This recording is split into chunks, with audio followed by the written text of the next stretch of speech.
Fiel morre durante a peregrinação anual ao Santuário de Nossa Senhora de Fátima.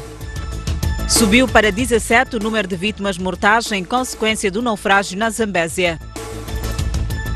A ANC vence eleições com o resultado mais baixo desde 1994.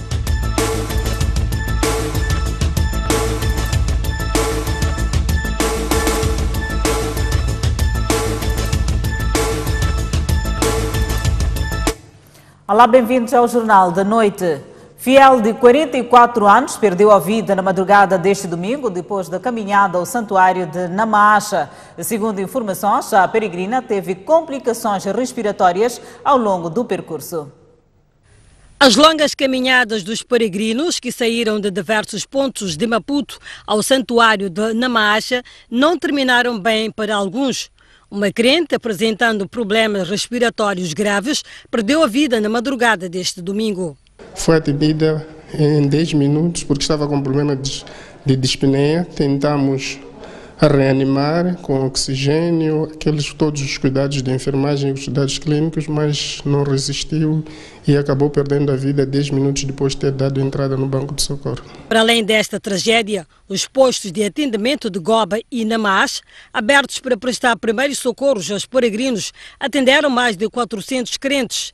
Destes, 3 apresentando complicações graves foram transferidos para o Hospital Provincial de Maputo. Houveram alguns casos graves, tivemos cerca de 3 casos transferidos para o Hospital Provincial, maior parte por problemas respiratórios, e um caso de acidente de viação, uma peregrina que foi atropelada na via pública. Um outro cenário que marcou de forma negativa esta peregrinação foram os assaltos e vandalização de viaturas dos peregrinos quando estes faziam a habitual procissão.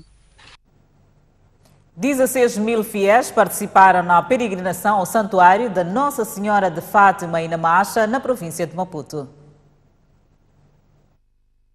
A completar 75 anos da sua edificação, o Santuário da Nossa Senhora de Fátima de Namaacha continua a movimentar peregrinos que, movido por vários propósitos, ocorreram para aquele templo num verdadeiro exercício de fé. Este ano foram contabilizados 16 mil peregrinos internacionais e estrangeiros. Este santuário agora é de uma expressão muito grande que ultrapassa as fronteiras de Moçambique.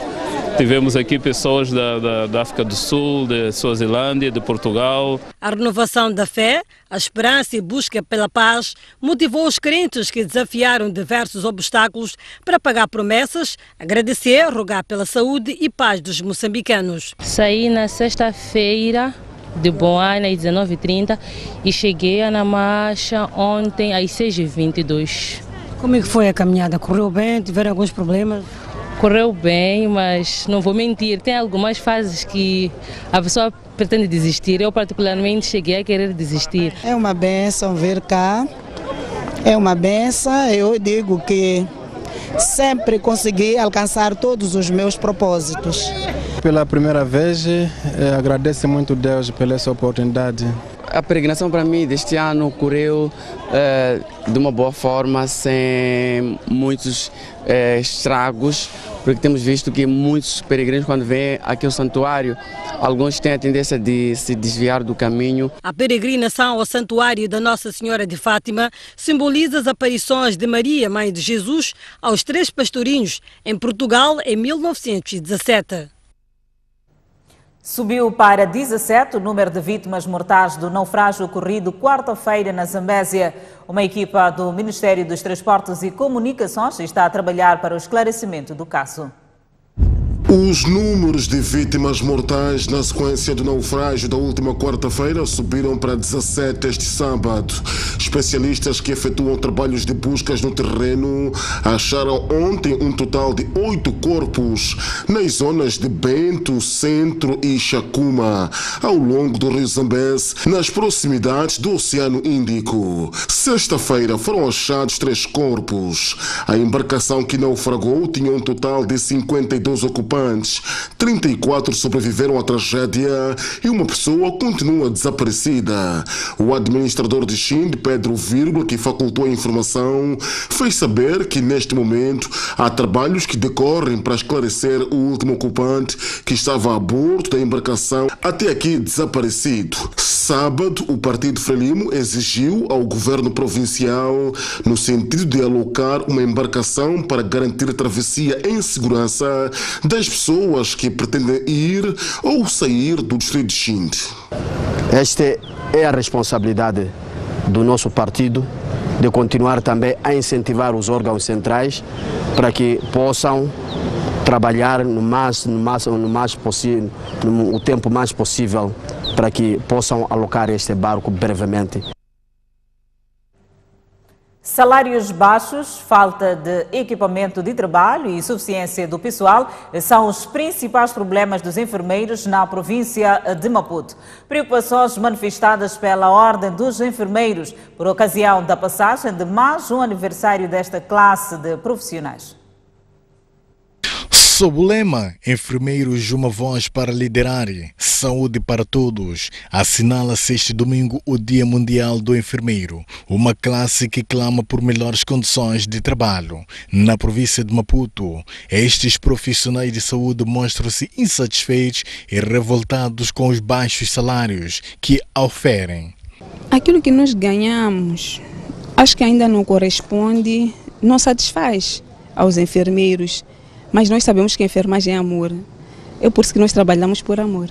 Em meio a reclamações, Selma Ismael, enfermeira pediatra e vice-presidente da mesa da Assembleia da Ordem dos Enfermeiros, referiu-se também ao rácio enfermeiro habitante que não corresponde às expectativas. Primeiro dizer que nós temos falta de infraestruturas, temos falta também de material médico cirúrgicos e um enfermeiro pode atender por aí, numa enfermaria, 30, 40, 50 doentes, enquanto deviam ser 15.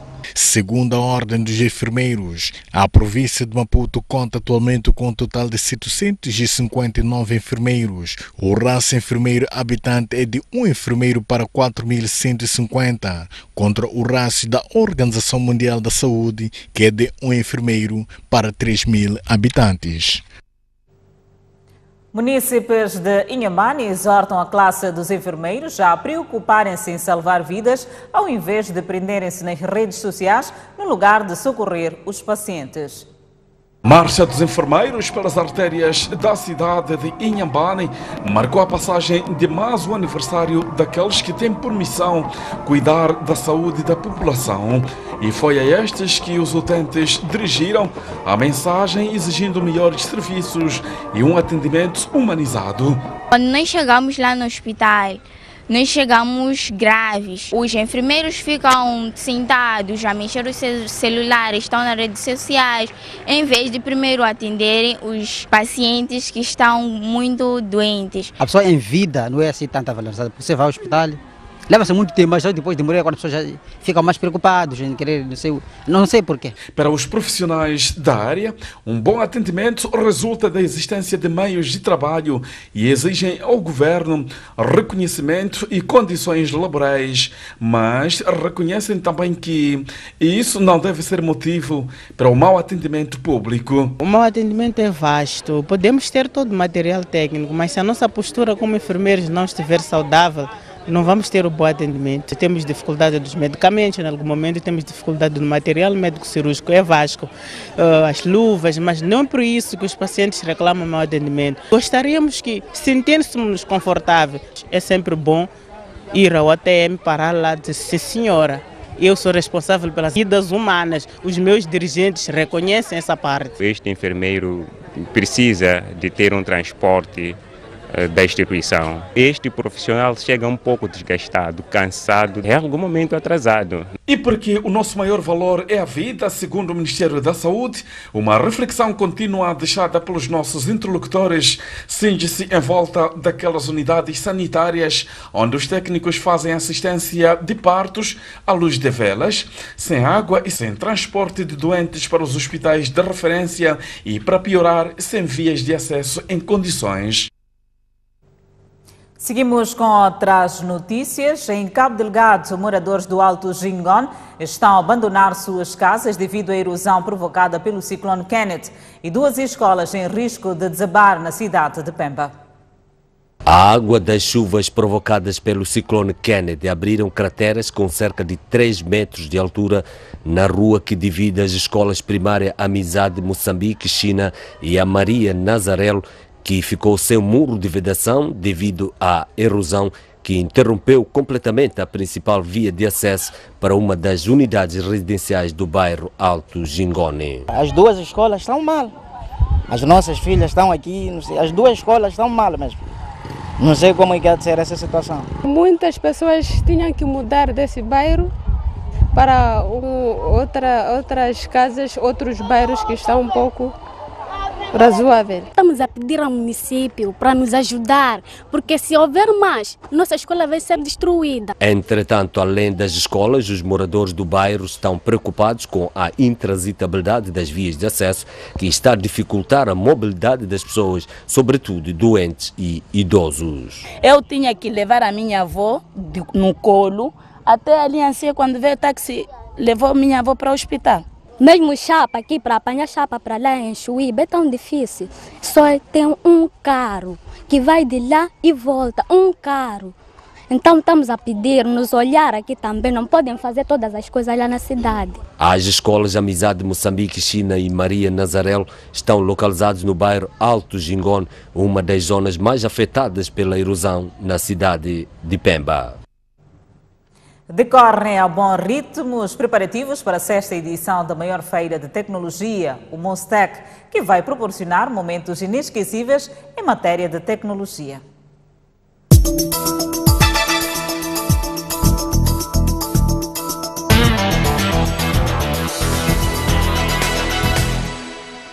São as últimas etapas dos preparativos para o arranque da Mostec, a maior feira de tecnologias de Moçambique. Na Arena 3D, no Distrito Municipal da Catembe, afinam-se os detalhes para proporcionar o melhor ambiente aos expositores nacionais e estrangeiros, bem como aos conferencistas e visitantes. Para receber um evento desta envergadura, como é esta edição do Mostec, precisávamos de espaço que nos permitisse ter condições de realizar o evento. Nesse sentido, e como a arena tem mais de 2.000 metros quadrados, nós conseguimos conciliar no mesmo espaço a parte da conferência e a parte das exibições dos stands dos expositores. Quando faltam 3 dias para o arranque da feira, os 50 stands que vão acolher a exposição já estão montados. A organização garante que a execução dos trabalhos está acima de 80%.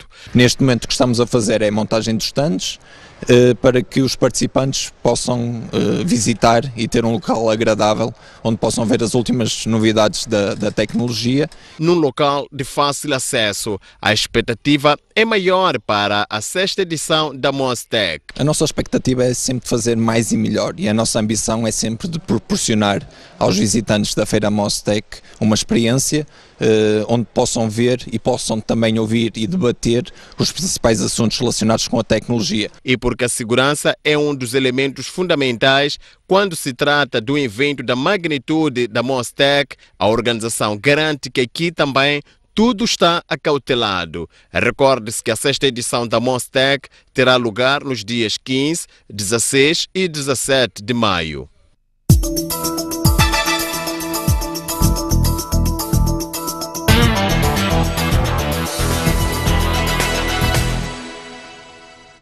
Uma família que vive do salário mínimo mais baixo precisa de 5 meses para comprar uma cesta básica avaliada em 19.600 meticais. Isto porque a diferença entre o salário mínimo mais baixo e o custo da cesta básica é de 15.000 meticais. Para melhor entender a matemática da coisa, acompanhe a reportagem que se segue. 4.266 meticais é o salário mínimo mais baixo e é pago aos trabalhadores do setor da pesca da Capenta. E o mais alto é de 12.000 meticais, pago aos trabalhadores do setor financeiro. Apesar de larga diferença, nenhum dos salários paga a cesta básica da média das famílias moçambicanas. Que o diga Rosita, uma mãe de 5 filhos que mensalmente tem de cortar algumas despesas necessárias para adequar a cesta básica da família ao máximo que o seu bolso permite, 10 mil meticais. A matemática, muita matemática mesmo. O meu rendimento não chega, mas faço também com biscate para conseguir chegar até lá. Quando não consegue, o que é que faz? Quando não consigo, peço emprestado. Nívia Paula, que vive apenas com o marido, não tem clareza de quanto gasta mensalmente em cesta básica, mas sabe que as contas nunca fecham. Solução: comprar o que não pode faltar. Arroz, batata, cebola. Muitas das vezes compramos verdura, peixe. A dor de cabeça pelas contas do rancho não afeta apenas as pessoas que vão ao mercado. De tanto receber uma conta alta da esposa, Amildo Maduela teve que ir pessoalmente ao mercado para tirar as dúvidas e foi com uma lista de produtos para evitar deixar de fora o que é prioritário. Só para a alimentação, ele precisa de 10 mil meticais, um valor que nem está disponível. Até quando digo 10, é 10 quando for final do mês. Mas, por exemplo, ainda no meio do mês, posso vir tirar ali, aumentar ali, que é para o mês acabar. Estes são apenas exemplos de pessoas que, apesar de receber acima do salário mínimo mais baixo, têm dificuldades para custear as suas despesas. Imagine-se então o pescador de Capenta, que recebe apenas 4.266 meticais. Eu não quero me imaginar no sapato deles. Está vendo? Não quero me imaginar. Lino Afonso precisa de pelo menos 15 mil meticais mensais para pagar as despesas da família, constituída por 5 membros. Um orçamento que não é financiado por um único salário.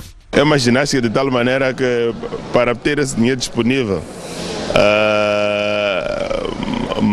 eu e minha esposa mal paramos em casa. O custo da cesta básica para a média das famílias moçambicanas é calculado com base numa lista de produtos e serviços considerados indispensáveis pela Organização dos Trabalhadores. A lista inclui arroz, farinha de milho, feijão manteiga, amendoim, peixe carapau, vegetais e legumes, pão, óleo vegetal, açúcar amarelo, petróleo de iluminação, sabão à barra, transporte, 2 deslocações diárias e carvão. Ou seja, uma família de 5 membros precisa de pelo menos 19.633 meticais por mês para ter uma vida razoável. Esse valor cobre cerca de 21,7% do cabaz. A larga diferença entre o salário mínimo e o custo da cesta básica não é de hoje. Em 2014, por exemplo, o salário mínimo rondava nos 2.000 meticais e a cesta básica custava pouco menos de 8.000 meticais. De lá até cá, o salário mínimo subiu o dobro, mas o custo da cesta básica saiu dos 8.000 para perto de 20.000, ou seja, subiu em perto de 12.000 meticais. Com a imagem de Hermenegildo Zibani, Afonso Chavo, para os Serviços Noticiosos da STV.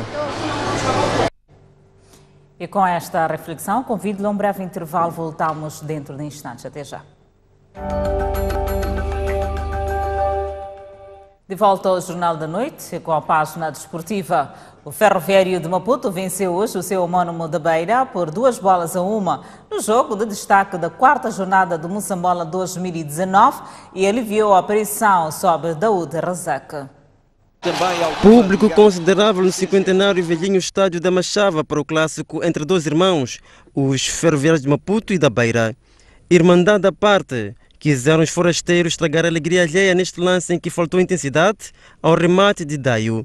Mais pressionado estava Razak, que tratou de exigir mais aos seus pupilos. Obedeceu Mário neste lance, mas Willard disse não e despachou a bola para canto. Na sequência do pontapé de canto, teimoso que é, Mário quebrou a irmandade. Pontapé de canto, bem cobrado por Camu Camu, Mário bem posicionado, não perdoou.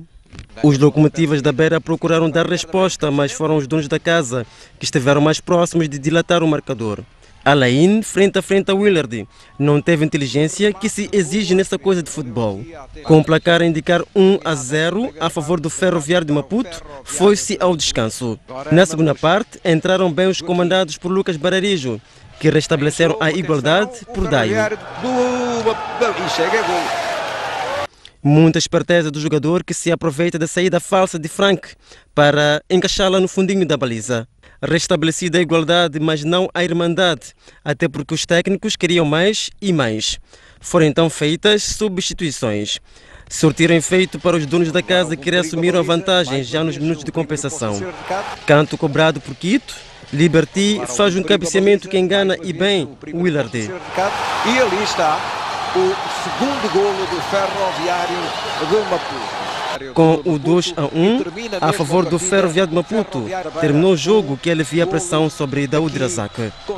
O meu grupo de trabalho, porque merecia esta vitória no meio de uma semana atribulada, mas demos aqui a cara com uma boa resposta a tudo e a todos. Acaba nos penalizando a derrota, porque por aquilo que a equipa fez, merecíamos sair daqui pelo menos com um empate.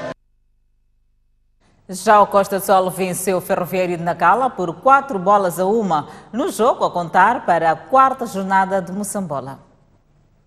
Ao ritmo da autêntica força da natureza, Vangá, os canarinhos iam mostrando vontade de vencer depois do empate na jornada passada no reduto da Liga Desportiva de Maputo.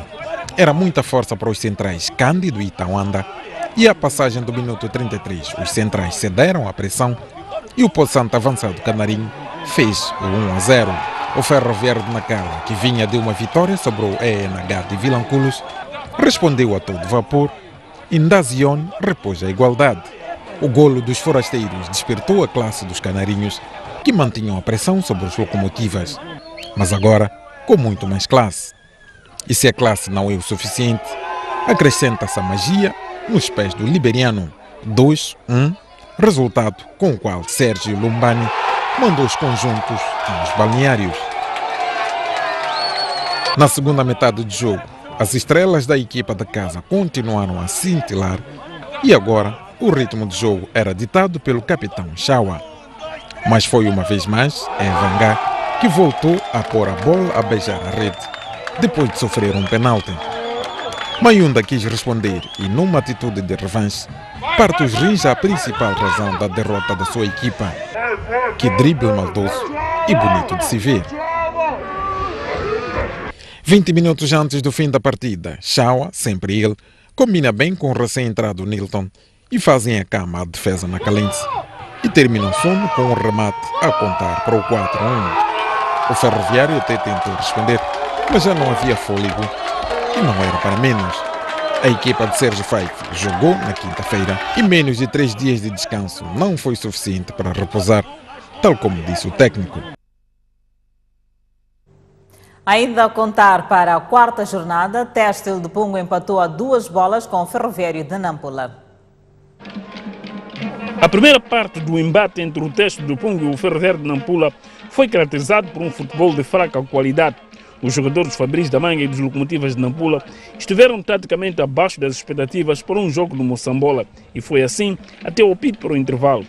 O arranque da segunda parte foi idêntico ao primeiro período, mas aos poucos o Têxtil Pungo foi ganhando terreno, mas foi o Ferroviário de Nampula que, a passagem do minuto 66, num contra-ataque rapidíssimo, marcou por intermédio de Daoud, um golo que deixou mudo o Caldeirão da Beira. Os donos da casa arregaçaram as mangas e 4 minutos depois o Pungo empatou por intermédio de Tico. O jogo ficou mais animado, mas um livre a favor do Pungo, que partiu do lado esquerdo à passagem no minuto 87, gerou uma polêmica. A bola foi desviada depois de bater na mão de um dos defesas do Ferroviário de Nampula e o árbitro assinalou grande penalidade. A equipa forrasteira, inconformada, partiu para junto da equipa de arbitragem para exigir explicações. O árbitro principal teve que lhe perguntar ao seu auxiliar, uma espécie de vídeo-árbitro, e este confirmou a grande penalidade. O ambiente foi tão tenso que o jogo ficou paralisado por 8 minutos, dada a confusão instalada, pois jogadores e toda a equipa técnica do Ferroviário de Nampula, incluindo o técnico principal, foram por cima dos árbitros alegando que foi bola à mão. Os ânimos aclamaram, o penalti foi cobrado e o Pungo marcou para o alívio de seus adeptos. O árbitro decidiu que deviam ser jogados mais 12 minutos. Quando faltavam 5 para terminar o tempo de compensação, um autogolo dos donos da casa voltou a deixar tudo empatado. Conseguimos ser mais esclarecidos, simplesmente pecamos por não conseguir levar as bolas direcionadas para os nossos avançados na zona de finalizações, que chegavam sempre com um defeito e iam parar sempre nas mãos do guarda-redes. tanto em cruzamentos como em jogadas combinadas. No campo geral foram 90 minutos de intensidade, onde realmente viveu-se muito nas bancadas a vontade do Pungo de querer vencer esse jogo. E pela sua entrega, dar-lhes os parabéns e dar os parabéns também à entrega dos meus jogadores. Estivemos em frente a uma equipa de Ferro Verde Nampula, boa equipa, marcou primeiro até, num jogo que estava equilibrado. Nós depois conseguimos fazer o golo da igualdade. Passamos para frente, na transformação de uma grande penalidade, mas depois não conseguimos segurar o jogo até o final. Sofremos o segundo golo. Há que continuar a trabalhar. É verdade que os 3 pontos eram que nos interessavam hoje, mas há muita coisa para trabalhar aqui, há muita coisa para mudar. Temos um plantel que não é de todo de luxo. É importante que agora, na janela de transferências, a gente tente equilibrar um bocadinho o nosso plantel. Há um trabalho. Completa a informação desportiva. Convido-lo a um breve intervalo, mas antes a previsão do estado do tempo para amanhã. Para a zona sul do país, prevê-se para Maputo uma máxima de 29, 16 de mínima, Xixai 26 de máxima, 19 de mínima, Inhambane 28 de máxima, 19 de mínima. Seguimos com a zona centro, Beira 28 de máxima, 21 de mínima, Quilimane 29 de máxima, 25 de mínima, Chimoio 29 de máxima, 14 de mínima, Teta 31 de máxima, 22 de mínima. Por fim, a zona norte do país, Nampula 27 de máxima, 19 de mínima, Pemba 28 de máxima, 23 de mínima e Lixinga, a cidade mais fresca do país, com 24 de máxima e 13 de mínima.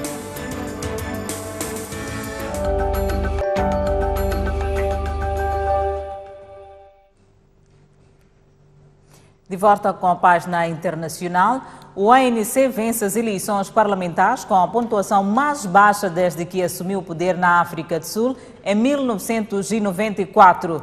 O presidente Cyril Ramaphosa reiterou a sua promessa de reavivar a economia do país. Os resultados das eleições de 8 de maio na África do Sul deram mais 5 anos de governação ao Partido Congresso Nacional Africano, liderado pelo presidente Cyril Ramaphosa.